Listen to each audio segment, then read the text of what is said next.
Alors voici donc le troisième temps de ce cours de philosophie politique.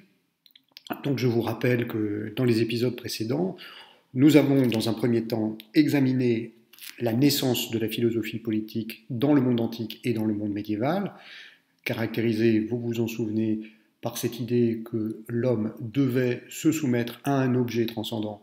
Il s'agissait soit du logos dans le monde grec, et donc, par exemple, chez Aristote, l'idée que l'homme est fait pour aller progressivement vers l'autarcie, et c'est pour ça qu'il se constitue dans des petits groupes que Aristote appelle cités. La reprise par le système théologique médiéval place l'homme, cette fois, sous la direction d'un autre idéal transcendant, qui est celui de la réalisation du monde de Dieu sur la terre, ce qui a conduit plutôt à la réalisation de ce qu'on a appelé les monarchies de droit divin.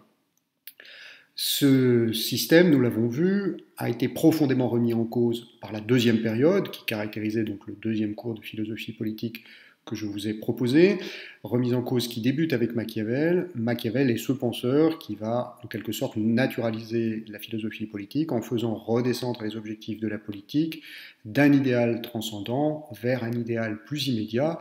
Machiavel est le premier penseur moderne de la politique à montrer que la politique est d'abord une manière de régler les conflits de pouvoir entre les individus. Elle a donc quelque chose à voir avec la régulation des libertés individuelles, et c'est pour ça que Machiavel va être le premier à introduire cette idée que la politique est une affaire entre les hommes, une affaire de pouvoir qui se gère entre les hommes.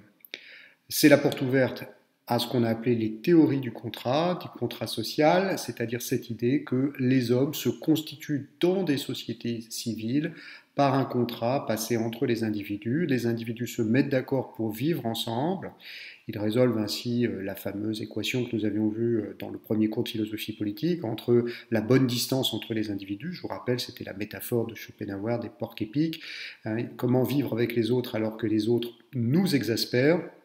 La réponse des philosophies du contrat social, c'est j'accepte quelque part de me soumettre, finalement de vivre avec les autres parce que j'accepte de mettre en jeu une partie de ma liberté pour conserver une autre partie de ma liberté, mais dans le même temps, j'ai besoin aussi d'une autorité supérieure qui va contrôler ces différentes libertés et leurs exercices, qui va les réguler.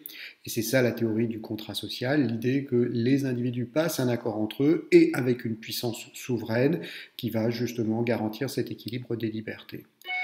Le penseur politique qui a théorisé ça de façon systématique, nous l'avons vu dans le deuxième cours, et c'était le grand moment du deuxième cours, et c'est le grand penseur justement de la politique moderne, c'est Hobbes. Hobbes, à travers son ouvrage du Léviathan, qui le premier pose de façon systématique les principes justement du contrat social, en repartant de ce qu'il a appelé l'état de nature. Je vous rappelle que Hobbes, inspiré par l'esprit scientifique de son temps, a voulu comprendre comment les individus en arrivent à constituer les cités. Hobbes fait donc une hypothèse toute théorique, l'idée de dire imaginons comment les hommes vivaient avant l'état civil, avant l'état en société. Hobbes appelle cet état premier état de nature, et Hobbes nous le décrit sous la forme de petits groupes d'hommes qui vivent dans un conflit perpétuel, la guerre de tous contre tous et de chacun contre chacun. Hobbes explique les mécanismes de ce conflit. Ces conflits sont dus à la fois aux besoins mais aussi aux désirs. Les hommes ne peuvent s'empêcher, pour leur survie mais aussi pour satisfaire leurs désirs, de s'affronter les uns les autres. C'est pour mettre fin à cet état de guerre de tous contre tous, qui est profondément nuisible à l'humanité, que les individus vont décider de faire alliance. C'est cette fameuse étape du contrat social où chaque individu accepte quelque part de rogner sur sa liberté personnelle, parce que les autres individus acceptent aussi de rogner sur leur liberté personnelle, et tous ensemble, ils prennent la décision de confier justement leur liberté entre les mains d'une puissance qu'on appelle le souverain, ce souverain ayant la charge justement de réguler les différentes libertés, de vérifier que les lois sont bien respectées et que les individus donc arrivent à vivre les uns avec les autres. En mettant en place ce type de contrat social, on constitue ce qu'on appelle une république. République, du nom latin res publica, la chose publique, c'est-à-dire une société dont les fondements appartiennent à tous, public au peuple. Ce n'est plus comme dans les périodes précédentes Dieu qui est la source de la société, ce n'est même plus, on va dire, une puissance transcendance comme le logos, c'est désormais le peuple lui-même qui a choisi par un contrat de vivre les uns avec les autres. Nous sommes en République. Alors, nous avons vu que Hobbes voyait dans la République le moyen de mettre un terme au conflit au sein de la société. Je vous rappelle que Hobbes était influencé par le contexte historique dans lequel il a vécu, un contexte anglais de guerre permanente de religion. Hobbes a souffert dans sa chair de ces conflits et il souhaitait, par cette réflexion théorique sur la politique, trouver une solution pour mettre fin au conflit. Du coup, en écrivant le Léviathan, son grand ouvrage politique, il imagine que la puissance souveraine de l'État doit être capable de mettre fin au conflit par tous les moyens, si bien qu'à la lecture du Léviathan, et c'est par là que nous avions terminé la dernière fois, on constate que la République, loin d'être un endroit où il fait bon vivre finalement, est aussi un endroit où l'on risque de voir se développer une terreur, celle d'un souverain tout-puissant et d'un État tout-puissant, prêt à tout pour imposer aux individus la paix civile. On va donc voir que si Hobbes est le grand penseur de la philosophie politique, c'est lui qui a initié la philosophie politique dans laquelle nous vivons encore aujourd'hui, on va voir que les successeurs de Hobbes ne vont cesser de s'interroger justement sur cette omnipuissance du souverain, sur cette puissance absolue confiée au gouvernement, et on va voir que après Hobbes, les différents penseurs, nous allons en examiner au moins deux, les différents penseurs ont essayé de réguler la puissance du gouvernement avec cette idée que la liberté des hommes, qui a été à l'origine de la mise en place de la République, cette liberté doit être conservée le plus possible et aussi longtemps que l'on peut. Alors justement, ce problème de la trop grande puissance du souverain ou du risque de tyrannie ou de despotisme de la part du souverain, c'est ce qu'a très bien vu John Locke, dont vous avez à l'écran un portrait.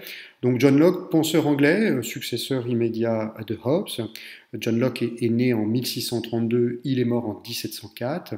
Et donc justement, il a été non seulement le successeur de Hobbes, dont il a lu les travaux, dont il a étudié les travaux, mais il a été aussi un des critiques les plus virulents de Hobbes. Pourquoi ? Eh bien parce que Locke va reprendre le point de départ de la philosophie politique. Alors, Locke est d'accord avec l'hypothèse de l'état de nature, qu'il reprend chez Hobbes, et il est bien évidemment encore plus d'accord avec la notion du contrat social. John Locke imagine lui aussi, de façon théorique, que la société est née d'un contrat passé entre les individus pour sortir de cet état de nature. Mais justement, c'est là que les chemins vont diverger entre Hobbes et Locke. Locke tire une conséquence qui va, de ce passage au contrat social, qui va justement le pousser à contredire Hobbes. En effet, si les individus se sont alliés grâce au contrat social, c'est d'abord pour préserver leur liberté. Et il faut s'en souvenir, nous rappelle Locke. Il serait donc absurde, nous dit Locke, que le gouvernement civil et le souverain les privent du coup de cette liberté. Locke tire les conséquences du Léviathan, de ce que Hobbes a écrit. Il dit, mais si nous laissons se développer complètement la pensée de Hobbes, nous voyons bien que le souverain qui est mis en place est un souverain absolu, capable des pires atrocités et des pires cruautés sur son peuple. Autrement dit, pour Locke, le pouvoir absolu du Léviathan est impensable.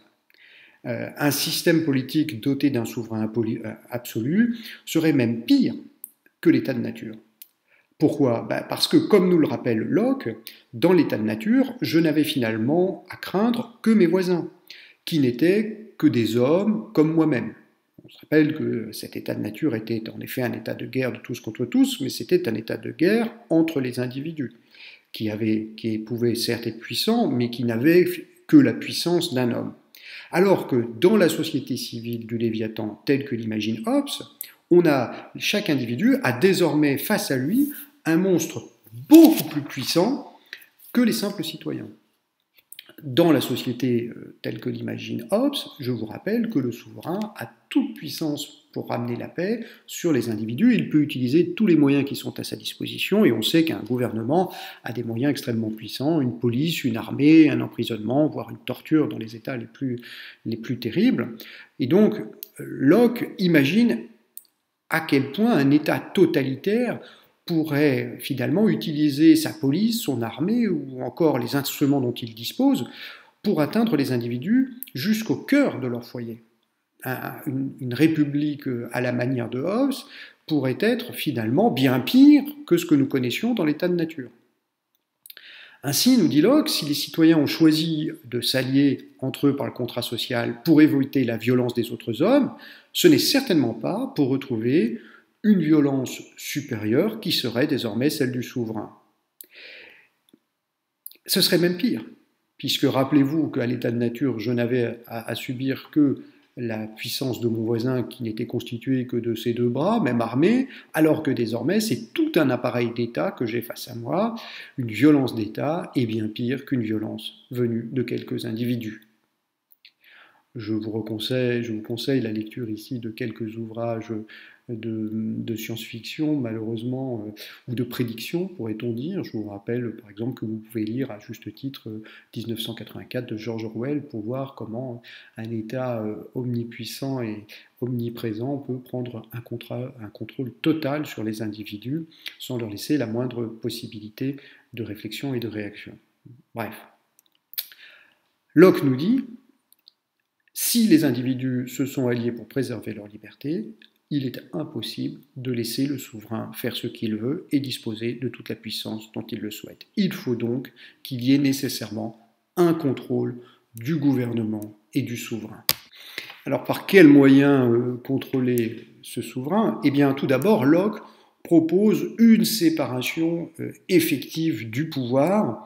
Le souverain ne peut pas être le seul maître, et Locke nous rappelle que si le souverain a la puissance exécutive, c'est-à-dire qu'il a en charge l'exécution des lois, c'est-à-dire qu'il a en charge le fait de veiller à ce que les citoyens respectent les lois et donc ne viennent pas empiéter sur la liberté des uns et des autres, s'il a donc ce pouvoir exécutif, Locke dit qu'il ne faut pas lui laisser tous les pouvoirs, donc il ne faut surtout pas lui laisser notamment le fameux pouvoir législatif, c'est-à-dire ce pouvoir de faire les lois.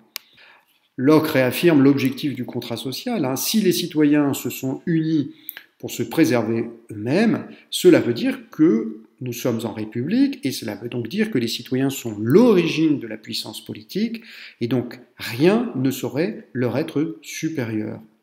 Ils se sont alliés afin de mettre en place des lois qui les protègent, et donc les citoyens sont la seule origine du pouvoir législatif, nous dit Locke. Il faut absolument que les citoyens conservent par tous les moyens ce pouvoir législatif.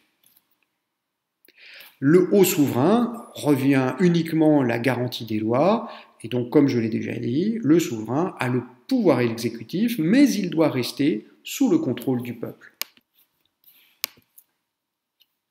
Donc la première manière de réguler le pouvoir du souverain, nous dit Locke, c'est donc de séparer les pouvoirs.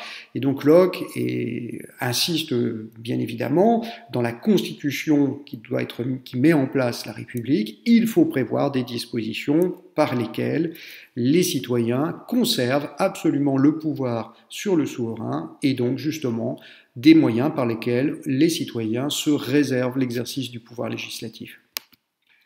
Mais ce n'est pas le seul moyen qu'imagine Locke. D'autre part, pour Locke, le pouvoir du souverain doit consister uniquement à réguler les conflits entre les individus. C'est pour ça le souverain a en charge le pouvoir exécutif, il fait appliquer les lois, éventuellement le pouvoir judiciaire, le pouvoir de justice, même si ce pouvoir judiciaire doit en grande partie lui être soustrait, nous dit Locke. Le souverain n'a donc pas à dicter à chaque individu sa conduite. Le gouvernement n'a pas à faire des prescriptions sur la manière d'agir ou de se conduire, etc. Le rôle du souverain n'est finalement que de vérifier que les lois sont bien respectées. Ce qu'on voit ici, c'est que Locke ne veut absolument pas d'un pouvoir capable d'intervenir dans la vie de chaque individu. C'est pourquoi les citoyens, nous dit-il, ont aussi un devoir de résistance si le souverain commence à prendre des décisions contraires à l'intérêt des individus. Donc, séparation des pouvoirs et un souverain dont la fonction est simplement de vérifier qu'il n'y a pas de conflit entre les individus, que l'intérêt global des citoyens est bien préservé, mais un souverain qui n'a pas à intervenir dans les manières de faire de chaque individu, qui n'a pas à dire comment doivent se comporter les individus, etc., etc. On le voit, Locke imagine un système qui, finalement, s'il respecte le principe du contrat social, introduit un ensemble de mesures visant à tempérer le pouvoir du souverain et à conserver le pouvoir du peuple qui s'est constitué à travers le contrat social. Alors on a coutume de dire que Locke est le fondateur du système politique libéral.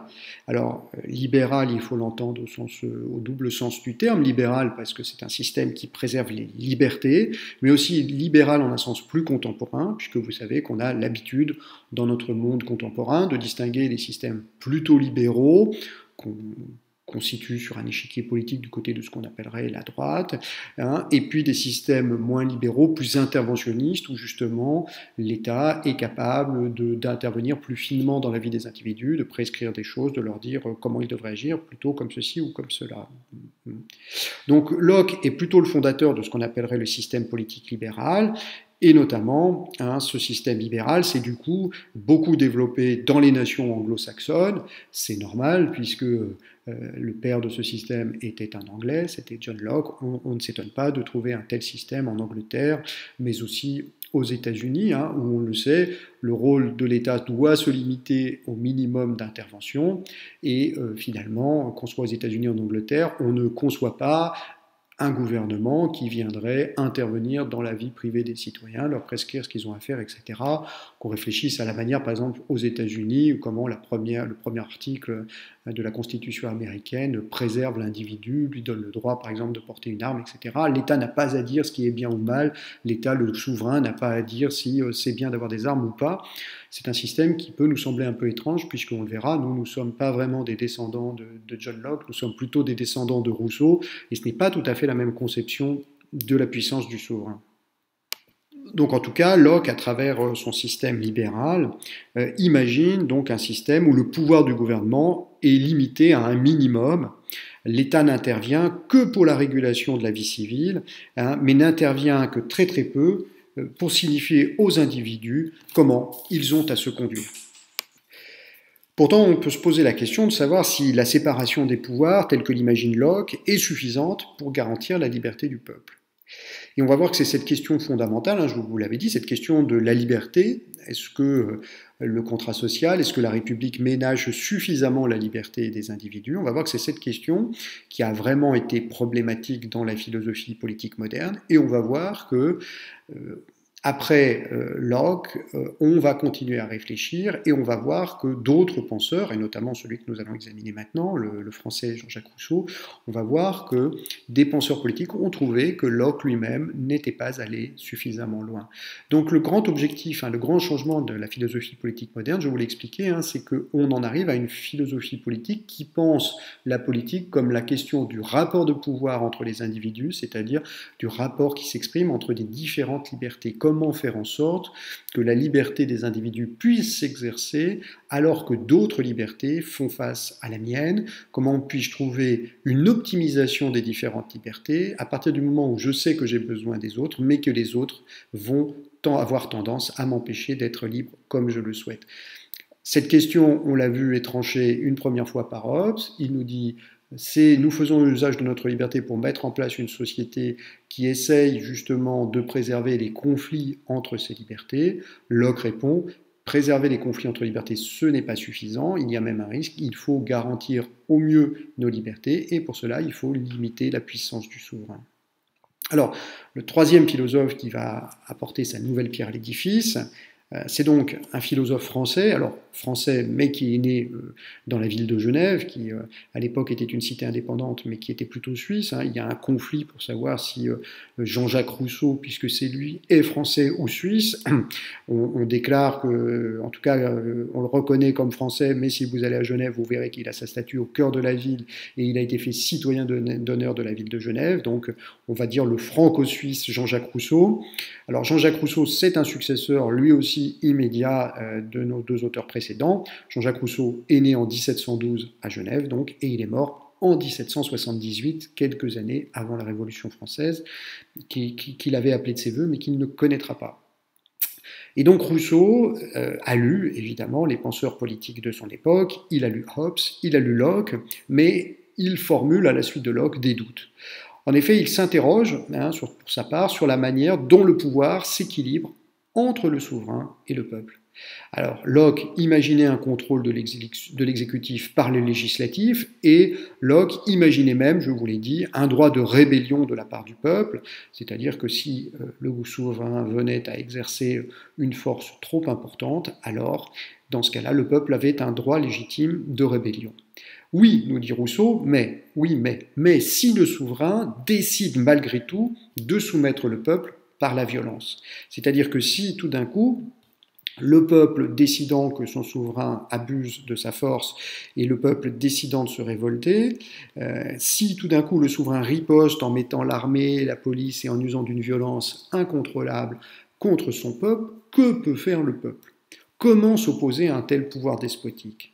Rousseau nous dit, on voit bien que le peuple restera toujours démuni face à une telle puissance. Il y a une crainte de l'État qui peut-être aujourd'hui ne nous est plus aussi sensible. Aujourd'hui, nous avons des doutes sur l'État, nous le regardons d'un air soupçonneux, certains développent des théories du complot contre l'État, donc c'est-à-dire que nous continuons à lui supposer une force, mais nous n'avons plus l'idée d'un pouvoir aussi despotique et tyrannique que pouvaient le ressentir des gens de cette période moderne, notamment à la fin du Moyen-Âge et dans la période des Lumières, parce que je vous rappelle qu'à cette époque-là, le pouvoir du souverain était un pouvoir absolu. C'était un pouvoir de vie et de mort, c'était un pouvoir qui s'exerçait, qui était capable en France, par exemple, d'embastiller les gens simplement sur une lettre de cachet.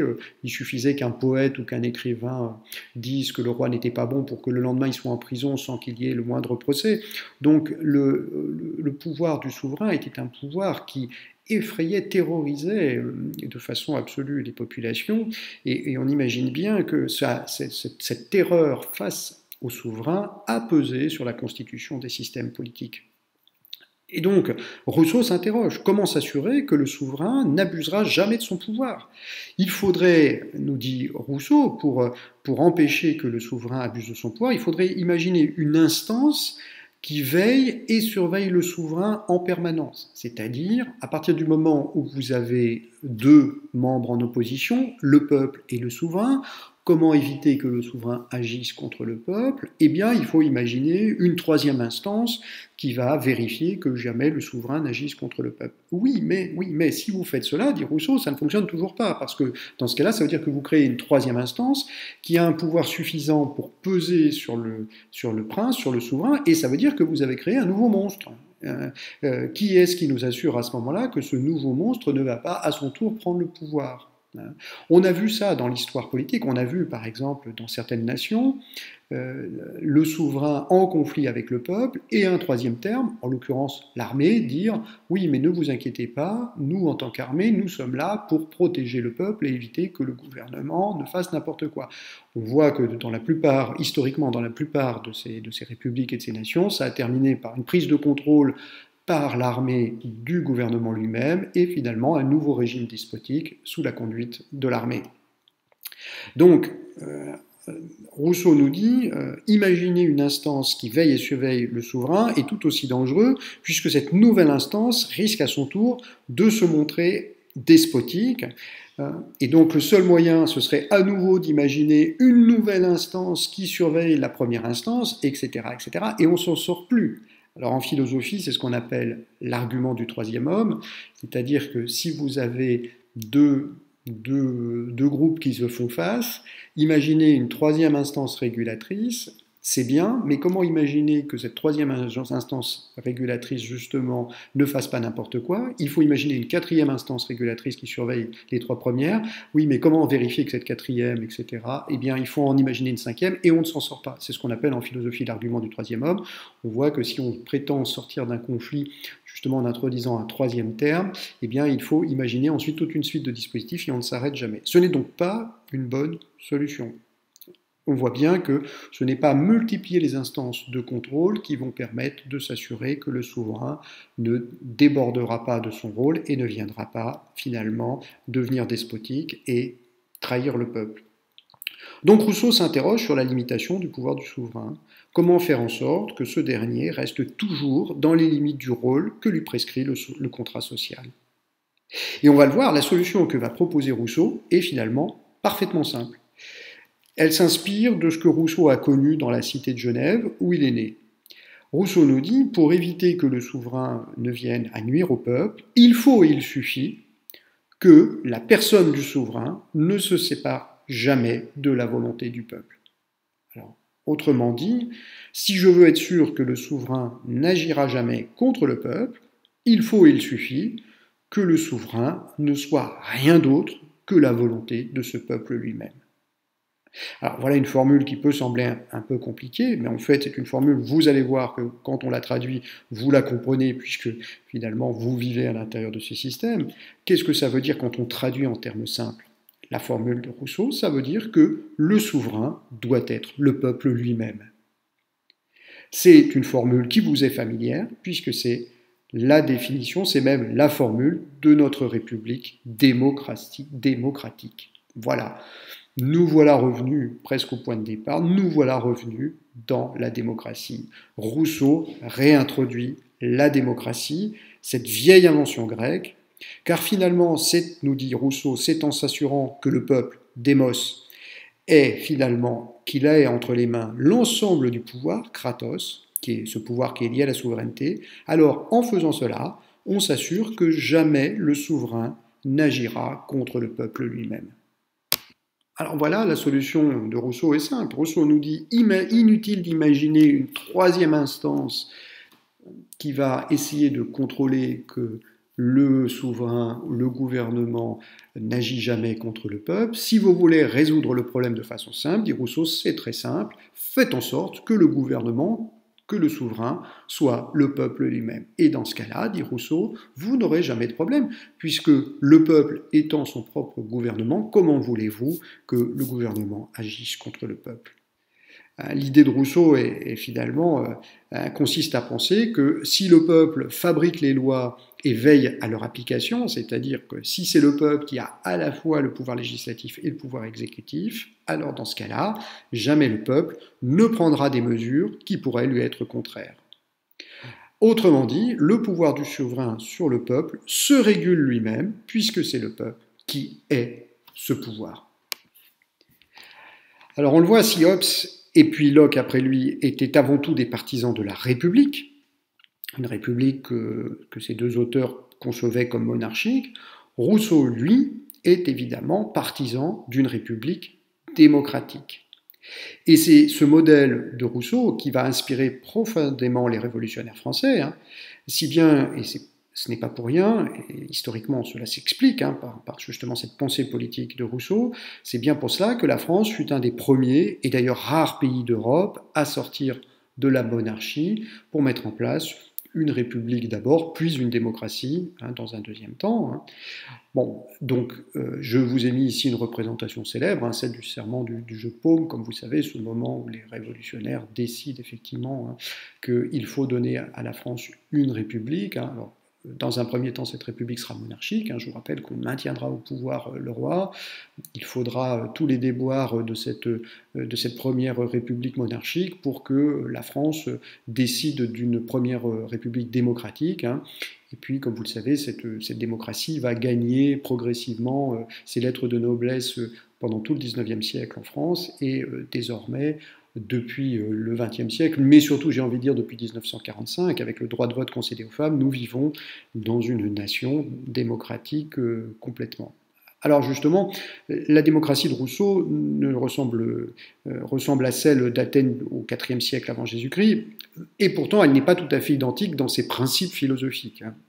Rousseau a été inspiré par ses lectures sur le monde athénien, mais je vous l'ai dit, il a été aussi beaucoup inspiré par ce qu'il avait vu dans sa ville de naissance, la ville de Genève, qui était une cité-État un peu à la manière des cités grecques et qui avait un fonctionnement démocratique.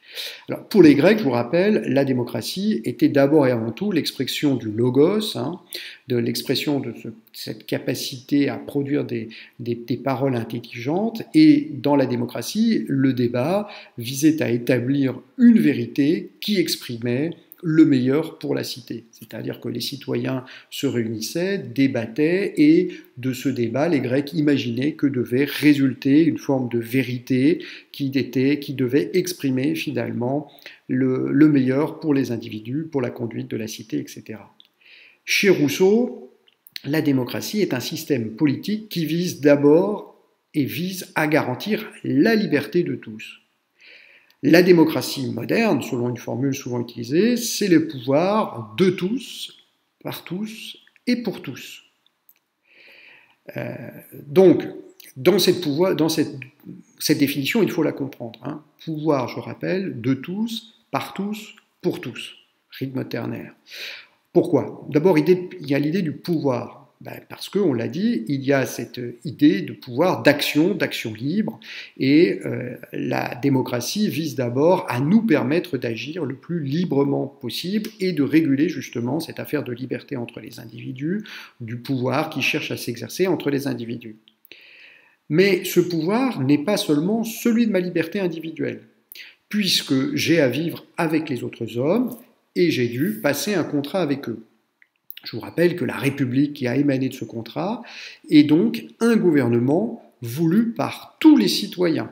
Donc voilà pourquoi le pouvoir en démocratie est caractérisé de pouvoir de tous. Nous sommes tous, autant que citoyens, parce que nous avons passé le contrat social, nous sommes l'origine de la République.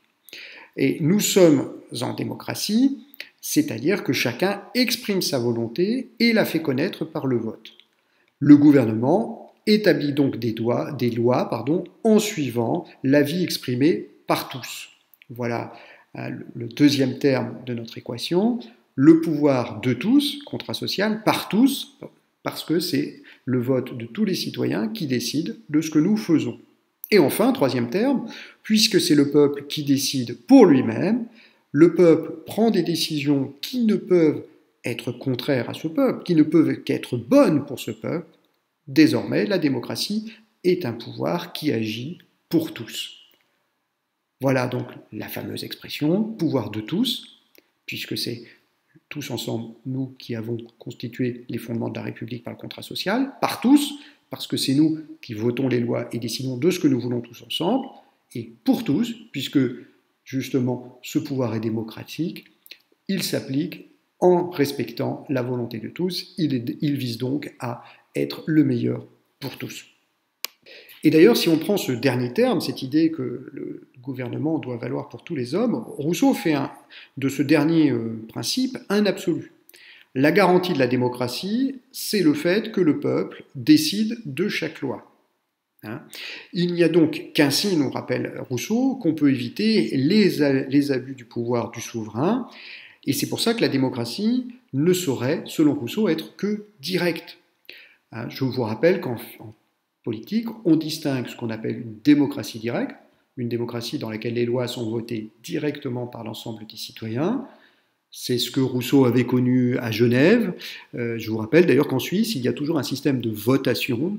Certains dimanches, les citoyens helvètes sont convoqués aux urnes. Quand les sujets sont particulièrement importants et qu'ils concernent l'ensemble de la nation, on convoque les citoyens pour une votation populaire où on décide d'un certain nombre de lois.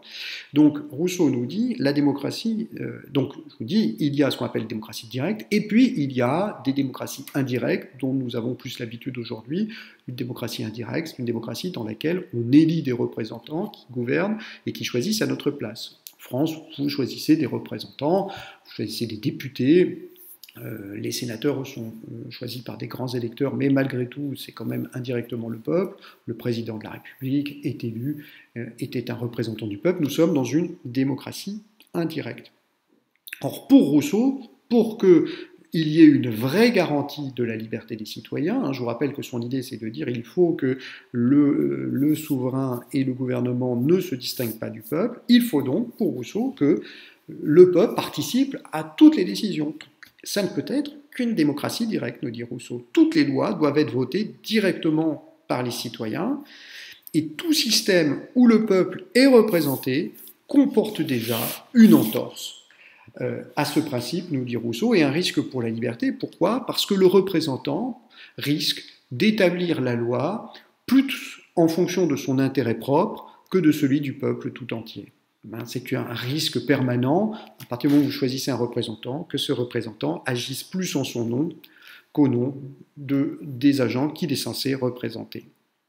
Alors, évidemment, le principe est admirable. Rousseau a sans doute raison sur cette question de la démocratie directe, mais on voit bien tout de suite que c'est une des limites à ce que propose Rousseau, à la démocratie selon Rousseau, parce que ce qui est envisageable dans des cités comme ce qu'a connu Rousseau, c'est-à-dire dans la cité de Genève, ou même dans Athènes au IVe siècle avant Jésus-Christ, est-ce qu'une telle démocratie directe est encore envisageable pour une nation de 70 millions d'habitants comme la France de nos jours? Est-ce qu'on peut faire voter chaque loi par chaque citoyen? Bon. Vous vous doutez bien qu'il y a là des questions techniques, mais aussi des questions financières. Quand on voit le coût d'une élection, on se dit que s'il fallait voter toutes les lois par l'ensemble du peuple, le budget de la nation n'y suffirait même pas. Bon. Peut-on faire voter chaque loi par chaque citoyen?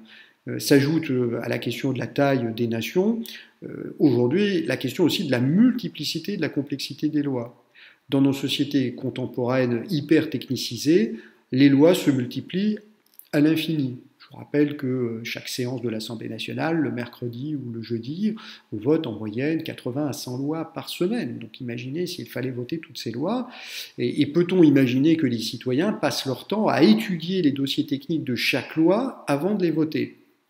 Je vous dis, non seulement il y a un nombre pléthorique de lois, mais certaines de ces lois sont extrêmement complexes quand elles portent sur des objets techniques comme par exemple la gestion de la question des ondes pour les téléphones portables. Ça veut dire qu'il faut en amont avoir lu toute une littérature scientifique, médicale, pour savoir si oui ou non ces ondes sont dangereuses et si donc oui ou non il faut les interdire.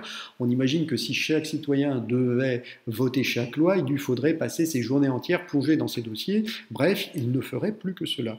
C'est d'ailleurs ce que faisaient les Grecs dans la cité d'Athènes. Ils vivaient pour la politique et on comprend, parce que si nous devions faire la même chose, nous serions happés par la politique. Donc peut-on imaginer que les citoyens passent leur temps à étudier les dossiers techniques de chaque loi avant de les voter? Bon. Pourtant, pour que la démocratie fonctionne, il faut bien que chaque citoyen sache pourquoi il vote, au risque sinon d'agir contre sa propre liberté.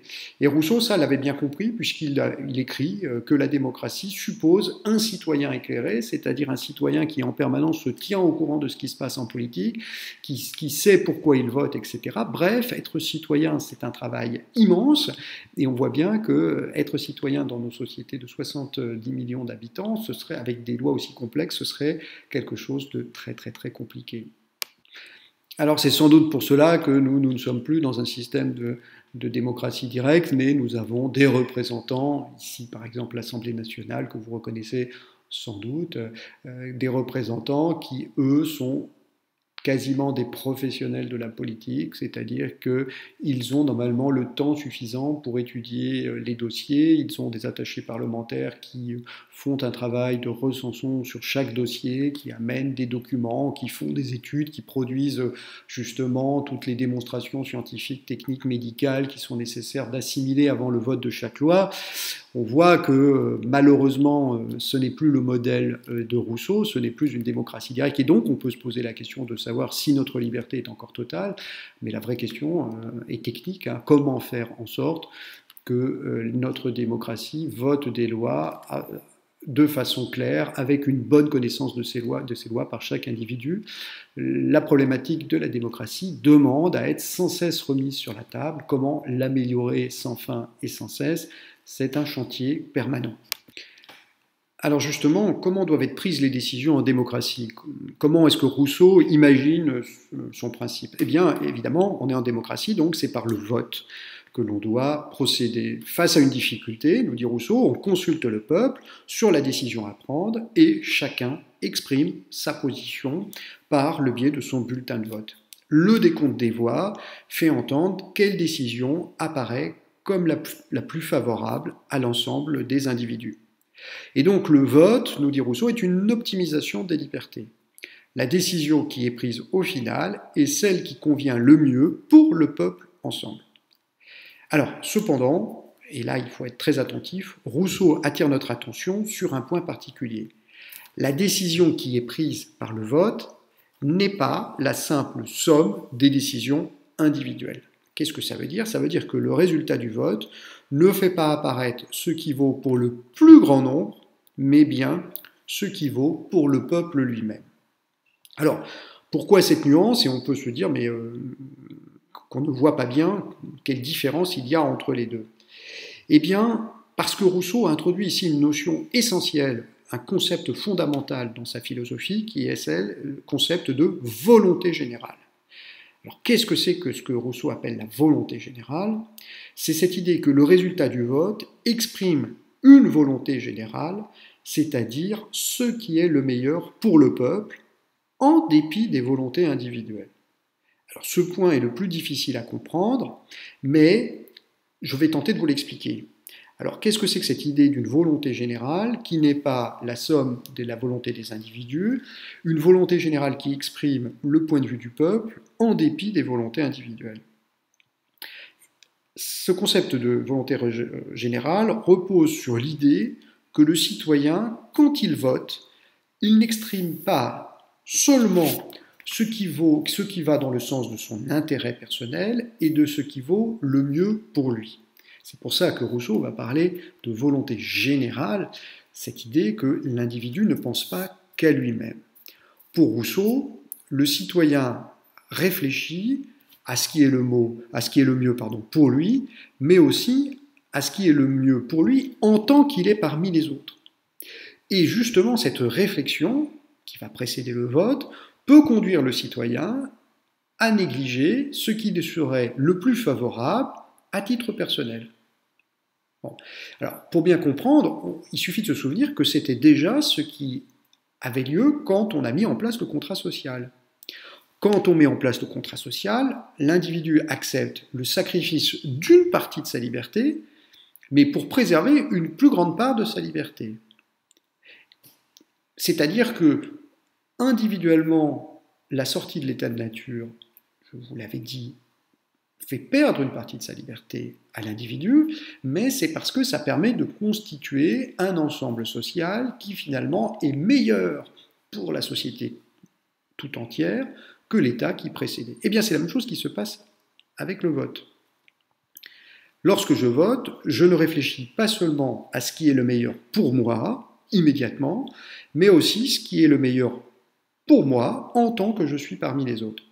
Par exemple, si je réfléchis à titre personnel, je n'ai aucun intérêt à limiter ma vitesse au volant.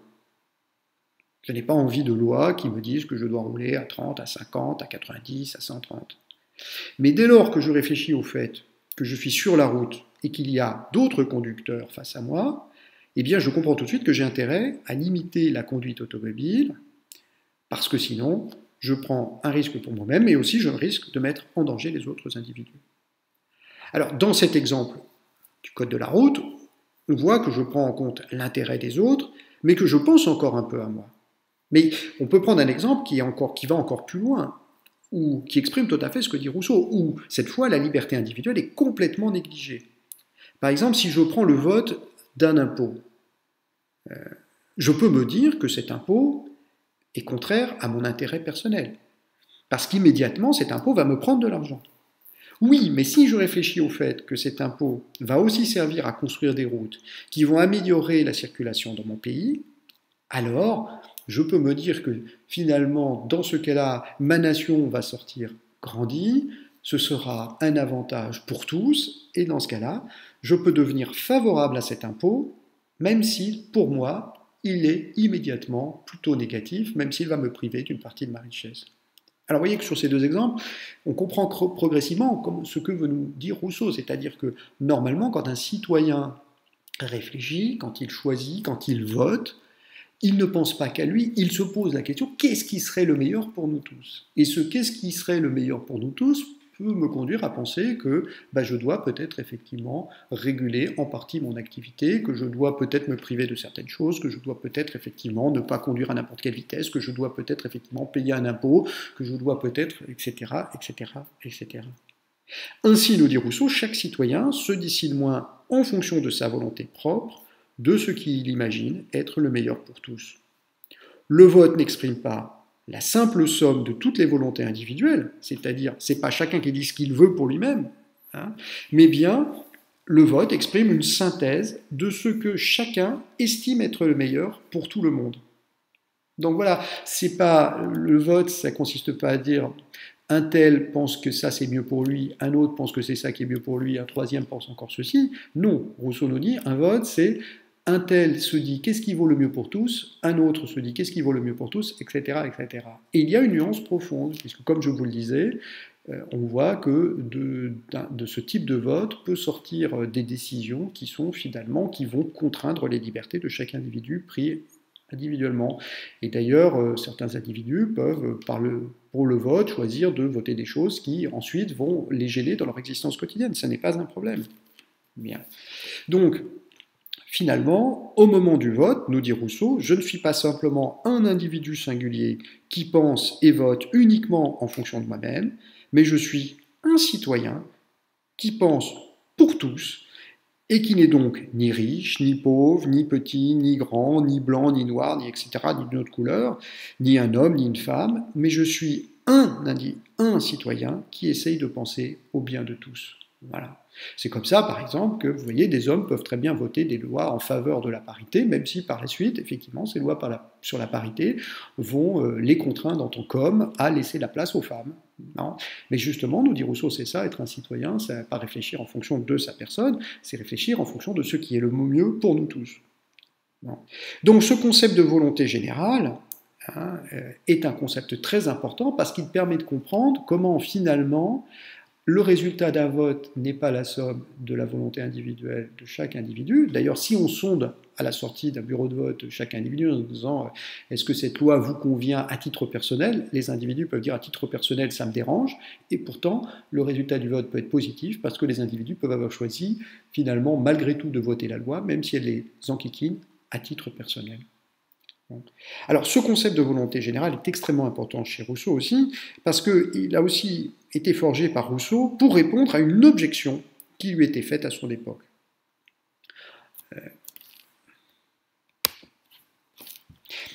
En effet, au moment où Rousseau écrit le contrat social, vous avez ici une reproduction de la version originale du contrat social du livre, donc le texte de Rousseau qui s'appelle Du contrat social, avec un sous-titre ou principe du droit politique, vous voyez que Rousseau est très clair, il essaye d'imaginer la meilleure constitution possible. Donc quand Rousseau écrit le contrat social, en 1762, l'Europe, je vous le rappelle, n'a plus connu de démocratie depuis plus de 20 siècles. Bon. Et donc les différents penseurs politiques, qui sont plutôt à cette époque acquis à la cause de la monarchie, d'ailleurs comme Hobbes et comme Locke, je vous rappelle qu'ils n'étaient pas des démocrates, qu'ils étaient des républicains mais pas des démocrates. Donc la plupart des penseurs politiques à l'époque de Rousseau pensent que le retour de la démocratie n'est pas possible. Les gens se rappellent qu'il y a eu une démocratie à Athènes, mais ils n'imaginent pas que la démocratie soit encore possible au XVIIIe siècle en Europe. Pourquoi ? On faisait contre la démocratie deux objections majeures. La première objection, c'est qu'on pensait que le peuple était inculte et donc incapable de saisir les enjeux du gouvernement, et on pensait qu'effectivement il fallait surtout pas donner le pouvoir au peuple, qui était à l'époque, je vous rappelle, quand même une grande majorité des paysans, donc des gens qui n'étaient pas forcément, qui n'avaient pas une culture très avancée, notamment en matière politique. Et donc, on faisait objection en disant, mais si on fait voter le peuple, ils voteront n'importe quoi parce qu'ils ne comprennent pas les enjeux de nos sociétés. Mais il y avait surtout un autre argument qui était soulevé et qui était, lui, beaucoup plus subtil. Les opposants faisaient remarquer que, justement, quand on allait voter en démocratie, allait se poser un problème très clair, justement, à propos de la question de la majorité. Les opposants à la démocratie disaient: comment est-ce que les citoyens vont-ils pouvoir accepter de se soumettre au résultat d'un vote si ce vote leur est contraire ? Par exemple, disaient les opposants à la démocratie, si au cours d'un vote au profit d'un impôt nouveau, si finalement le oui l'emporte, c'est-à-dire si finalement il y a une majorité de gens qui se prononcent en faveur de cet impôt, comment peut-on supposer que ceux qui ont voté contre vont se soumettre à la loi du plus grand nombre? C'est-à-dire que les opposants à la démocratie disaient, mais vous imaginez bien que si par exemple une loi est votée par 51% des gens qui se déplacent pour voter, que vont dire les 49% d'autres votants? ils ne vont jamais accepter que la loi passe puisqu'elle leur était contraire. Bref, les opposants à la démocratie disaient que, immanquablement, si on instaurait la démocratie, cela allait déboucher sur des révoltes et que la démocratie était donc condamnée à n'être de nouveau qu'une guerre civile permanente. Et donc, on faisait procès à Rousseau en disant vous oubliez que si Hobbes, que si Locke ont mis en place la République, c'était pour sortir de l'état de guerre de tous contre tous, cette guerre civile, cette guerre permanente qui était celle de l'état de nature. En restaurant la démocratie, vous allez rétablir de nouveau cette guerre de tous contre tous. Alors justement, Rousseau avait entendu ces critiques et il voulait leur répondre. Et comment est-ce qu'il leur a répondu? Eh bien, il leur répond à travers notamment cette idée de volonté générale. Rousseau nous explique, il nous dit, quand le citoyen vote, rappelez-vous ce qu'on a dit tout à l'heure, il ne pense pas à son intérêt propre. Je vous rappelle que c'était l'exemple que j'avais pris d'ailleurs, quand je vote pour ou contre un impôt, je ne vote pas en fonction de si cet impôt m'est favorable à titre personnel ou pas, je me pose la question, est-ce que cet impôt va être favorable à l'ensemble de la nation? Et donc, finalement, quand je vote, je m'intéresse à ce que veut l'ensemble de la nation. Ainsi, nous dit Rousseau, prenons un exemple. Si je vote contre l'impôt, mais que le résultat fait que la majorité a voté en faveur de cet impôt, comment vais-je réagir? Pour les opposants à la démocratie disent je vais forcément être en colère, etc., puisque c'est pas ce que je voulais. Mais non, dit Rousseau, lui répond, pas du tout, puisque quand je suis citoyen et quand je vote, je réfléchis en fonction de ce qui est meilleur pour le peuple. Si je vois que le résultat est un vote positif pour l'impôt, je comprendrai alors que l'intérêt collectif n'était pas ce que je pensais. Je me trompais en pensant qu'il fallait voter contre cet impôt. Du coup, nous dit Rousseau, dans ce cas-là, je ne prends pas le résultat du vote comme contraire à ma volonté. C'est-à-dire, je ne me dis pas, le vote, le oui à cet impôt va contre ma volonté. Je me dirais, je me suis trompé, moi, quand j'ai voté, parce que je n'ai pas compris quel était l'intérêt du peuple tout entier. Donc Rousseau nous dit, les opposants à la démocratie imaginent la guerre parce qu'ils pensent qu'un vote va être un conflit de susceptibilité entre des gens qui ne seront pas contents parce que ce n'est pas leur volonté propre qui aura été respectée par le vote. Mais c'est un contresens, dit Rousseau, puisque quand je vote, ce n'est pas moi, ce n'est pas en mon nom que je vote, c'est au nom du peuple tout entier, de ce qui est bon pour le vote tout entier. Donc du coup, dit Rousseau, eh bien, quand je vote, soit je comprends quel est l'intérêt du peuple tout entier, et dans ce cas-là, le vote est conforme à ma volonté, soit je n'ai pas compris, et dans ce cas-là, le soir du vote, je me rends compte que j'ai perdu ce vote parce que je n'ai pas saisi quel était l'intérêt collectif. Autrement dit Rousseau, finalement, voter, est-ce que j'ai compris ou pas ce que voulait la nation, ce qui était le meilleur pour la nation, et ce n'est pas la question de est-ce que ce que moi je voulais a gagné ou perdu. Alors, la nuance est subtile, mais elle est extrêmement importante. Non. Et ce que nous dit Rousseau, c'est qu'en réalité, en quelque sorte, en démocratie, le citoyen se dédouble. Dans les circonstances ordinaires, dans la vie de tous les jours, je suis un individu qui exprime sa volonté propre, qui dit je veux ceci, je veux cela, etc., etc. Mais quand j'entre dans l'isoloir pour voter, et c'est bien pour ça d'ailleurs qu'il y a des isoloirs dans un bureau de vote, le citoyen ne pense plus en son nom propre, mais au nom de la communauté tout entière. Et c'est pour ça que le citoyen ne se sent pas trahi à titre personnel par le vote, et c'est pour cela qu'il en accepte la sanction. Moi, j'ai réfléchi à ce qui serait le meilleur pour la nation, et je ne voulais pas de cet impôt. Le peuple a voté pour cet impôt, alors ça veut dire que je me suis trompé dans ce qui était le meilleur pour le peuple. Et finalement, eh bien, ça veut dire que j'ai fait une mauvaise analyse, mais ça ne veut pas dire que ma liberté, ma vie personnelle, ou justement ma volonté personnelle ont été remises en cause. Et donc c'est pour cela qu'en démocratie, finalement, les citoyens acceptent la sanction du vote. Et finalement, ce que Rousseau exprime ici de façon théorique, nous le constatons depuis déjà, finalement, 2 siècles, hein, où la démocratie se réalise en France et en Europe, et sans que cette démocratie ait dégénéré en guerre civile. Il y a là peut-être dans les textes de Rousseau à comprendre comment justement en tant que citoyens nous devons faire notre devoir citoyen en pensant à l'ensemble du peuple et non pas à notre volonté individuelle. Mais peut-être que justement que pour que ce mécanisme soit efficace, il faut là encore une éducation des citoyens. Alors, je le disais tout à l'heure, Rousseau dit que la démocratie ne fonctionne pas si le citoyen n'est pas éclairé.